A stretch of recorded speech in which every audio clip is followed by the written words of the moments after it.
Voyons comment les transactions sont gérées dans JDBC. Le mécanisme de gestion des transactions, c'est un mécanisme qui est assez subtil et les difficultés qu'il y a dans les bases de données vont se translater dans l'API JDBC, donc on va voir un petit peu comment tout ça se passe.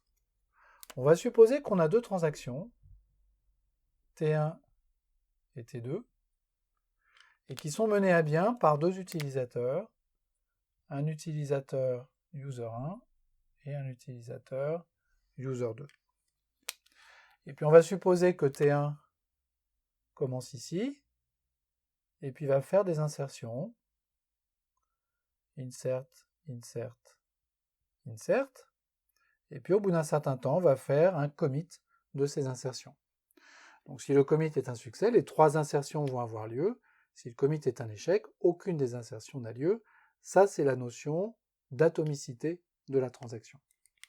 Et puis T2, lui, va commencer sa transaction à un certain moment. On ne sait pas bien si c'est avant le début de la transaction T1 ou après. Et puis il va faire un select.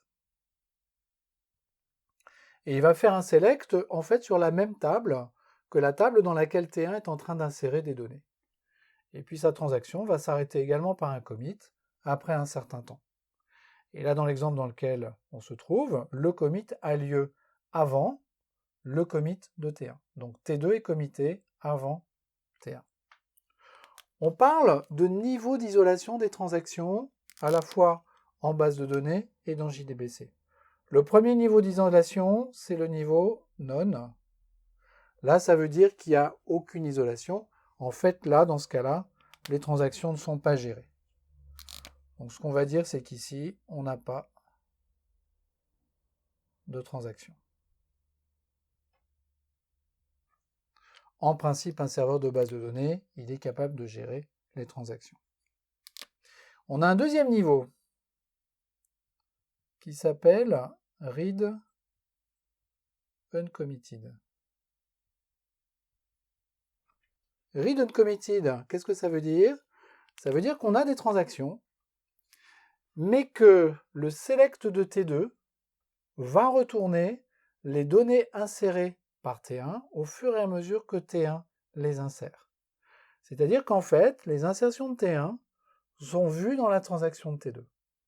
Ce qui n'est pas très très bon, parce que, en fait, au moment où le select de user2 a lieu, user2 ne sait pas encore si user1 va effectivement committer sa transaction ou pas. Si user1 ne commit pas sa transaction, user2 va récupérer des données de sélection qui sont des données corrompues, qu'il n'aurait jamais dû voir.